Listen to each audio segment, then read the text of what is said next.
Salutare, dragi prieteni! Astăzi avem mai multe subiecte foarte interesante. Vom vedea că ucrainenii au reușit să atace din nou Rusia în două puncte cheie, reușind să doboare două avioane rusești și, bineînțeles, au reușit un atac asupra unei fabrici esențiale Rusiei care se ocupă cu sisteme software împotriva bruiajului electronic pe care ucrainenii îl folosesc pentru a doborî dronele Shahed. Discutăm și despre faptul că Zelensky spune că Statele Unite ale Americii au transferat în Orientul Mijlociu 20.000 de rachete care erau planificate, erau destinate a fi trimise Ucrainei. Același Zelensky spune că suntem foarte aproape de momentul în care putem forța Rusia să încheie războiul. Statul major al forțelor armate ale Ucrainei spune că forțele de operațiuni speciale, SSO, atacă aerodromul Savasleika, iar două avioane rusești au fost lovite, au fost distruse în acest atac. Bineînțeles, rușii nu stau cu mâinile în sân. Ei au lansat un atac foarte mare asupra Ucrainei azi noapte. Rachetele rusești au vizat inclusiv vestul Ucrainei într-un ultim atac în masă, în ultimul atac, mai bine zis, în masă, pentru că nu cred că acesta va fi ultimul atac rusesc în masă. Ar fi bine să fie așa, dar așa cum veți vedea, în viitor, rușii nu se vor lăsa păgubași. Și, bineînțeles, la final vă prezint, așa cum o fac de obicei, hărțile Institutului pentru Studiul Războiului și ale analiștilor think tank-ului ucrainean Deep State. Zelensky spune că Statele Unite ale Americii a transferat în Orientul Mijlociu 20.000 de rachete care erau planificate pentru Ucraina. Într-un interviu acordat ABC News, Zelensky spune că Statele Unite a transferat 20.000 de rachete în Orientul Mijlociu, pe care anterior plănuiseră să le folosească în Ucraina pentru a combate dronele Shahed. Avem probleme mari cu dronele Shahed, luptăm împotriva acestui lucru și, bineînțeles, vom găsi instrumente pentru a le distruge. Dar am găsit ceva și am decis, cred că a fost sub administrația anterioară, era secretarul apărării Lloyd Austin. Am decis asupra unui proiect, cu el contam pe acest proiect. 20.000 de rachete pentru a lupta împotriva dronelor Shahed, era ieftin, dar este tehnologie specială. Ne bazam pe aceste 20.000 de rachete.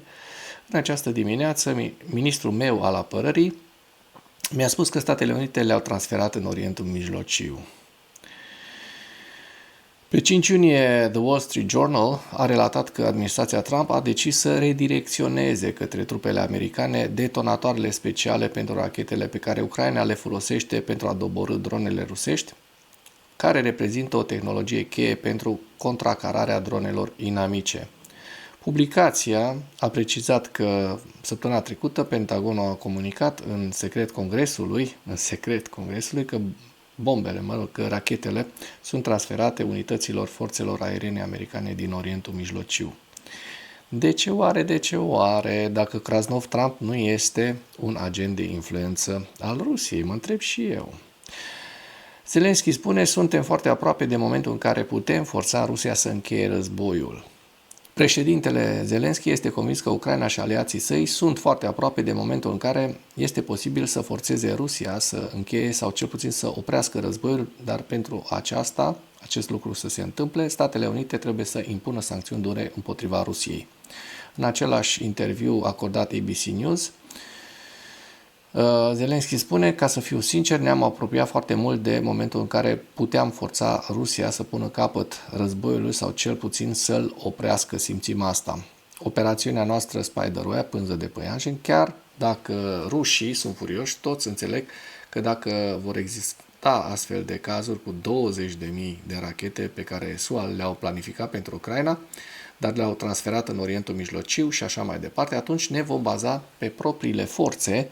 Nu vrem ca războiul să continue, dar dacă aceasta este singura ieșire, vom lupta pentru noi înșine. Am fost foarte aproape, avem nevoie de un ajutor puternic din partea Statelor Unite. Statele Unite au nevoie de unitate cu Europa și totuși să pună presiune pe Putin. El nu vrea să pună capăt războiului, dar poate pune capăt războiului datorită presiunilor din partea partenerilor. În opinia mea, acest lucru oferă o șansă și, cu siguranță, nu sună pesimist, vorbesc despre realitate. Întrebat dacă Trump dorește să impună sancțiuni împotriva Rusiei, Zelensky a răspuns, el este liderul Statelor Unite ale Americii, trebuie să o facă. Sper pentru că noi credem cu adevărat că Statele Unite sunt liderul lumii civilizate. Atenție aici. Să vedem cât de lider sunt Statele Unite cu Donald Krasnov Trump în frunte. Și aici vreau să vă arăt o postare a celor de la Meanwhile in Ukraine. Acum Rusia învață să privească în sus. 2 drone s-au prăbușit direct pe teritoriul întreprinderii Vinir din Cuvașia, o unitate cunoscută pentru producerea de sisteme automatizate și protecție cu relee pentru rețeaua electrică a Rusiei. Ce frumos a detonat această dronă. Destul de nice. Deci după ce că ardea deja, a doua a mai venit să mai dea o lovitură de grație. Despre asta ne ocupăm în acest material. Aceasta este știrea care urmează acum. O centrală militară, nu este o centrală militară, este o uzină militară care a ars după un atac cu drone. În orașul Cheboksar, în Republica Chiuvașă a Federației Ruse, un atac cu drone a provocat un incendiu la GSC Vinir Progress, o fabrică care produce receptoare Cometa pentru armata rusă, protejând dronele forțelor armate ruse de sistemele de război electronic ucrainene. Fabrica și-a suspendat operațiunile, șeful Chiuvașiei, Oleg Nicolaev, și ministrul rus al apărării, pe Telegram și canalul rusesc Astra spun, deci Nicolaev spune 2 drone au căzut pe teritoriul SA Vinir, motiv pentru care s-a luat o decizie responsabilă de suspendare temporară a producției pentru a asigura siguranța angajaților. O altă dronă a căzut pe câmpurile districtelor municipale Cheboksar și Krasnoarmei. Nu există nicio amenințare pentru oameni. Oficialul nu a menționat nimic despre consecințele atacului, așa cum fac rușii de obicei, de la centrală, menționând doar că nu au existat victime și că toate serviciile lucrează într-un mod sporit. Davai! Și vedem aici, hai să vedem o primă înregistrare dintr-un alt unghi decât v-am prezentat până acum. Da, se vede deja fumul gros. Cu toate acestea, canalul de Telegram Astra publică numeroase fotografii și videoclipuri ale incendiului de la centrală, ale incendiului din fabrică. Și hai să vedem despre ce e vorba, pentru că aici cred că putem vedea mai bine ce s-a întâmplat. Da, iată cum arde fabrica precum o torță. Înregistrare făcută de la distanță foarte mare, eu zic că e vorba de cel puțin 1 kilometru. Și iată cât de mare este incendiul. Da, asta se întâmplă când pornești un război împotriva unor oameni pașnici, ți se întoarce înapoi. Fabrica JSC Vinir Progress face parte din asociația de producție ABC Electro, conform site-ului web al companiei. Aceasta dezvoltă și produce produse științifice și tehnice, sisteme software și hardware, sisteme de automatizare și control, produse electrice, baze de componente electronice, module electronice și produse radioelectronice. Astra relatează că această fabrică produce receptoare de semnal satelit din familia Cometa M pentru armata rusă, care ajută armata rusă să ocolească sistemele de război electronic ucrainene. Iată ce mi-apare mie aici în partea stângă, o campanie a partidului AUR. Meritocrația salvează România. Vai șamar ce meritocrație aveți voi în AUR. Ei încă au trecut campania electorală, dar probabil pe bani publici sau pe bani rusești fac, iată, reclamă. Inclusiv pe site-urile ucrainene. Mi se pare demențial. Această uzină se află la peste 1000 de kilometri de Ucraina, deci 1000 de kilometri distanță. Da, iată, ei au bani să țină această reclamă. Cât timp stăm noi aici frumos pe această știre? Frumos, AUR, bani publici sau bani de la ruși. Oricum, sunt mulți proști care pun botul la astfel de reclame. Produce antene speciale pentru dronele Shahed. Statul Major General confirmă atacuri asupra unei fabrici rusești. Forțele de sisteme fără pilot ale armatei ucrainene, împreună cu alte componente ale forțelor de apărare, au lovit în noaptea de 9 iunie. V-am dat această știre. Ce vreau să mai subliniez? Ce spune Statul Major General ucrainean? O instalație militar-industrială unde se fabricau antene pentru dronele Shahed a fost lovită. S-a confirmat că instalația a fost lovită de cel puțin 2 drone și de un incendiu ulterior la scară largă. Rezultatele impactului sunt în curs de clarificare. Da, Statul Major General ucrainean a clarificat că SA Zinir Progres este un obiectiv al complexului militar industrial al Federației Ruse care produce echipamente de navigație. Și v-am spus ce anume produc rușii. Atacurile asupra țintelor care susțin agresiunea armată a Federației Ruse vor continua până când aceasta va fi complet oprită, a asigurat Statul Major General. Altă veste bună, Statul Major General, același Stat Major General ucrainean, ne spune că forțele de operațiuni speciale atacă aerodromul Savasleica, 2 avioane rusești au fost lovite. Savasleica e aici, dincolo de Moscova, ca să ne facem așa o idee, până unde au reușit ucrainenii să ducă războiul în interiorul Rusiei. În noaptea de 9 iunie, unități ale forțelor de operațiuni speciale ale forțelor armate ale Ucrainei, în cooperare cu alte componente ale forțelor de apărare ucrainene, au atacat aerodromul Savasleica din regiunea Nizhny Novgorod a Federației Ruse. După cum se știe, statul agresor folosește acest aerodrom pentru a ataca teritoriul Ucrainei, în special avioanele de vânătoare MiG-31K, care sunt purtătoare ale rachetelor aerobalistice Kinjal, decolează în mod regulat de pe această bază militară. Conform informațiilor preliminare, 2 avioane inamice rusești au fost lovite, probabil aeronave MiG-31 și Su-30-34. Le aveți în această imagine. Bun, o veste foarte, foarte bună. Zic eu, dacă rușii au mai pierdut încă 2 avioane pe lângă fabrica de componente. Rachetele rusești vizează vestul Ucrainei în ultimul atac în masă. Atac rusesc. Rusia a lansat un atac la scară largă împotriva Ucrainei noaptea de 9 iunie, atacând orașele din întreaga țară cu drone și rachete. Cel puțin o persoană a fost rănită în Rivne, un oraș departe de linia frontului din nord-vestul Ucrainei. Atacul în masă are loc la scurt timp după ce Rusia a lansat pe 6 iunie 452 de drone și 45 de rachete asupra Ucrainei într-o singură noapte, unul dintre cele mai mari atacuri aeriene din războiul la scară largă. Kremlinul a susținut că bombardamentul a fost o represalie a atacului cu drone, operațiunea Spiderweb a Kievului asupra aeronavelor strategice rusești.